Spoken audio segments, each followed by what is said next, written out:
नमस्कार, आप देखना शुरू कर चुके हैं लाइव सिटीज को। मेरा नाम अभिषेक है। बीजेपी कार्यालय में आज स्वर्गीय रामदेव महतो की पुण्यतिथि समारोह आयोजित किया गया था। इस मौके पर सम्राट चौधरी ने मंच से कई बड़े ऐलान किए। साफ साफ कहा कि बिहार में विधानसभा चुनावों से पहले नौकरियां मिलेंगी, 12 लाख नौकरियां देने का लक्ष्य रखा गया। इतना ही नहीं, सम्राट चौधरी ने कई बड़े ऐलान किए हैं। बाढ़ से निजात को लेकर बड़ा ऐलान किया है।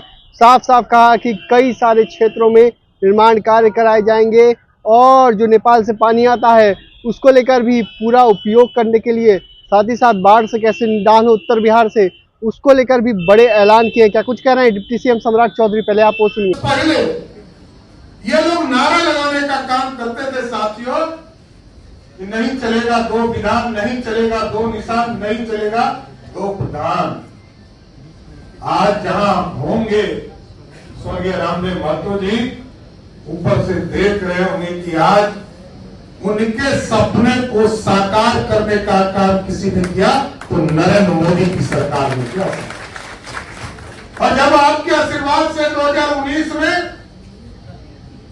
रविशंकर जी यहां से सांसद बनकर गए और दिल्ली में भाजपा की एब्सोल्यूट मेजॉरिटी की दोनों सदनों में सरकार बनी, उसी 370 को उखाड़कर कचरे के ढेर में फेंकने का काम मोदी सरकार ने किया। और अब सोचिए, कोई पार्टी कमिटमेंट से इतने लंबे समय तक कमिटमेंट को आगे अपने विचारधारा को नहीं रख सकता। मैं बार बार लोगों को कहता हूं कि भारतीय जनता पार्टी जिस चीज से कमिटेड हो जाती है उससे पीछे नहीं हटती। और आप सोचिए, 1951 में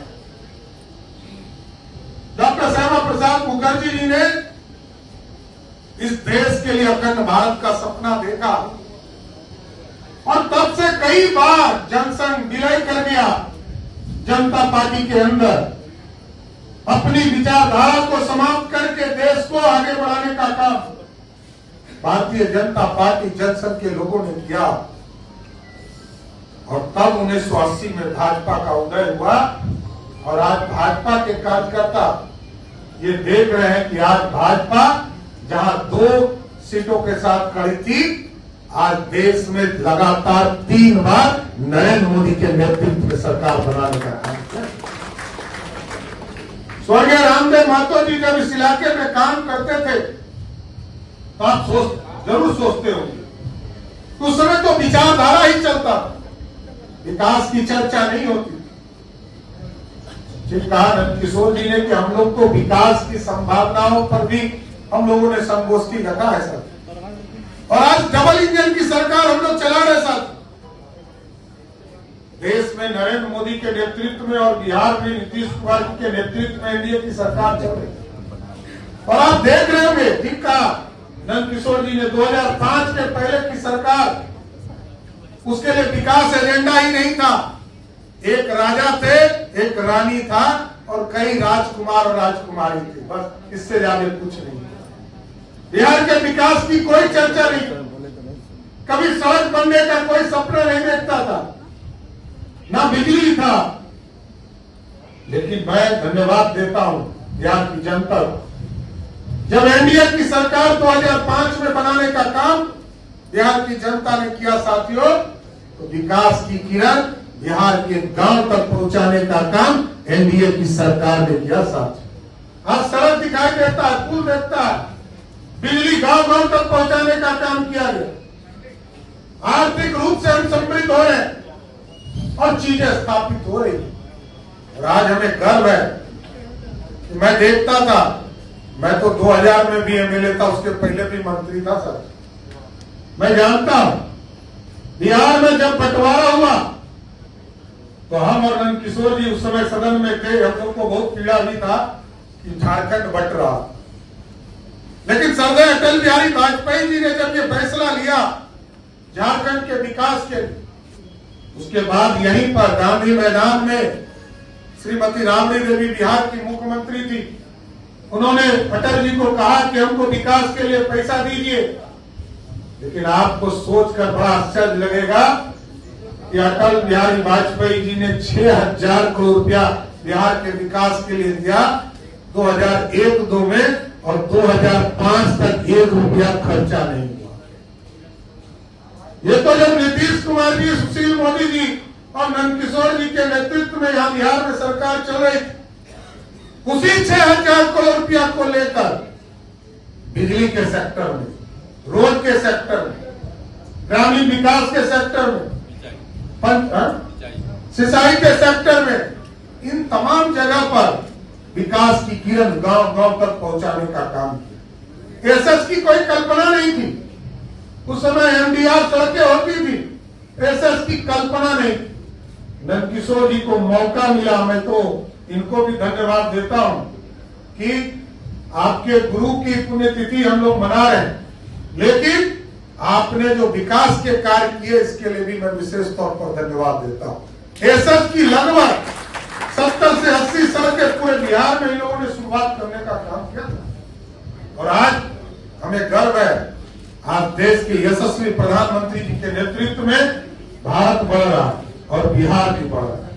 और आज देखिए, पहले तो सरदार अटल बिहारी वाजपेयी जी ने 6,000 करोड़ रुपया दिया था। बाद में नरेंद्र मोदी की सरकार 2014 में बनी तो विशेष पैकेज देने का काम हमको किया गया। और आज भी जब 2024 का चुनाव समाप्त हुआ और जब नीतीश कुमार जी ने हम लोगों को कहा कि जाकर आप बात करें, और हम लोगों ने देश के यशस्वी प्रधानमंत्री जी से, फाइनेंस मिनिस्टर से, गृह मंत्री जी से आग्रह किया, तो अभी शुरुआत में 60,000 करोड़ रुपया मिला है बिहार के विकास करने के साथ। और अभी कई चीजें हमें करना है। 60,000 करोड़ के बाद लगभग 10,000 करोड़ रुपया हमको रेलवे में मिल चुका है। 1,400 करोड़ रुपया अभी हमको तुरंत अभी बीटा एयरपोर्ट के लिए मिला है। कोई एक्सप्रेसवे हमारे यहाँ नहीं है। एक्सप्रेसवे हमारे यहाँ हल्दिया से लेकर रक्सौल तक का एक्सप्रेसवे बनाने की कल्पना की गई है। हम जमीन अधिग्रहण का काम शुरू कर चुके हैं। हम लोग बक्सर से लेकर साहबगंज जो भागलपुर का जो टेल पॉइंट है, इसको गंगा के किनारे एक नया एक्सप्रेसवे बनाने का निर्णय लिया गया। गया से लेकर वैशाली तक का एक नया एक्सप्रेसवे बनाने का काम किया गया। उसी तरह सिल्लीगुड़ी से गोरखपुर, इसका मेजर पार्ट हमारा है। और अभी रविशंकर जी बता रहे थे कि कल 2-3 दिन पहले इनको नितिन गडकरी जी ने फोन करके बताया कि 2,000 करोड़ रुपया जो अनीसाबाद से जो लगातार लगे हुए थे नंदकिशोर जी लंबे समय से, ये अनीसाबाद से लेकर सीधा जो पूरा बाईपास का इलाका है, इसको जोड़ने के लिए 2,000 करोड़ रुपया का फ्लाईओवर देने का काम किया गया है। और लगातार हम लोग इस काम को आगे बढ़ा रहे हैं। एयरपोर्ट एक नहीं है, अभी तो बीटा एयरपोर्ट की शुरुआत हुई है सर, और लगभग 1,700 करोड़ रुपया हम पटना एयरपोर्ट पर हम लोगों ने लगाने का काम किया है। और अभी अगले 5 दिनों में साथियों, अगले 5 महीने में कल हम लोग मुख्यमंत्री नीतीश कुमार जी के साथ और पूरा अथॉरिटी के लोग, जो एयरपोर्ट अथॉरिटी के लोग हैं, चेयरमैन आए हुए, हम लोगों को कहा गया है कि मार्च में हम नए एयरपोर्ट से अभी 34 लाख लोग यहां से उड़ान भर सकते हैं। और आगे का जो स्वरूप बन रहा है, हम लोग इसको 3 गुना करते हुए 1 करोड़ लोगों को यहां से उड़ान भरने की पूरी व्यवस्था कर देगा। और ये सिर्फ पटना को नहीं मिल रहा है सर, हम बीटा में कर ही रहे। अभी दरभंगा का एक्सपेंशन का काम, पूर्णिया का एक्सपेंशन का काम लगभग 2,000 करोड़ से उसको भी करने जा रहे हैं। इसके साथ साथ भागलपुर और राजगीर में भी 2 नए एयरपोर्ट हम बनाने जा रहे हैं। इसके साथ साथ रक्सौल जो हमारा बॉर्डर का इलाका है, वहां भी एयरपोर्ट बनाएंगे। 8 नए मेडिकल कॉलेज, कल आदरणीय हमारे राष्ट्रीय अध्यक्ष आ रहे हैं, वो 5 जगह पर जाकर बड़े हॉस्पिटल का शिलान्यास करने जा रहे हैं।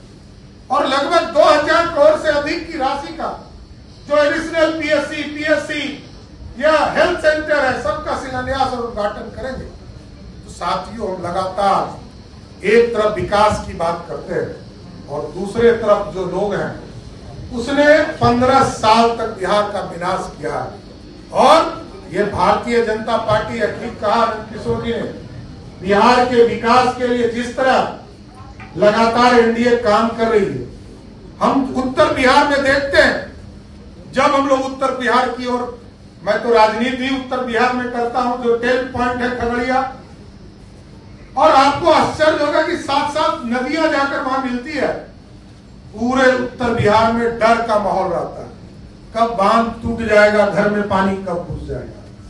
अभी केंद्र सरकार ने लगभग 11-11.5 करोड़ रुपया हमें दिया है सर, और हम 4 बराज बनाने का काम करने जा रहे हैं। एक बराज हम मोतिहारी के अरेराज में बना रहे हैं, सीतामढ़ी में हम बराज बनाएंगे, हम सुपौल में बराज बनाएंगे, हम कटिहार में बराज बनाएंगे महानंदा के ऊपर, और राज्य सरकार अपने पैसे से हम लोग मधुबनी में भी एक बराज बनाने का काम चल रहा है। हम लगातार प्रयास कर रहे हैं कि जो उत्तर बिहार है वहां का डर का माहौल खत्म, वहां जो पीड़ा है इस बाढ़ को पूरी तरह कंट्रोल किया जाए, क्योंकि बिहार की 2 ही कमजोरी है। एक, नेपाल से आने वाला पानी, ये हमारी कमजोरी है, इसको ताकत बढ़ाना है। और इसलिए हम लोगों ने इंटरनेशनल पॉइंट पर, हमारे फाइनेंस मिनिस्टर साहिबा इस पर बात कर रही हैं, हमारे फॉरेन मिनिस्टर इस पर बात कर रहे हैं, और हार्ड लेवल डैम जो उत्तर बिहार के लिए नए प्लान का और आगे विकसित बिहार बनाने में सहयोग होगा। और दूसरा, हमारी आबादी दुनिया के डेंसेस्ट पॉपुलेशन में हम रहते हैं। भारत में 140 करोड़ की आबादी और 10वां हिस्सा हम है, जबकि हमारा क्षेत्रफल बहुत छोटा है।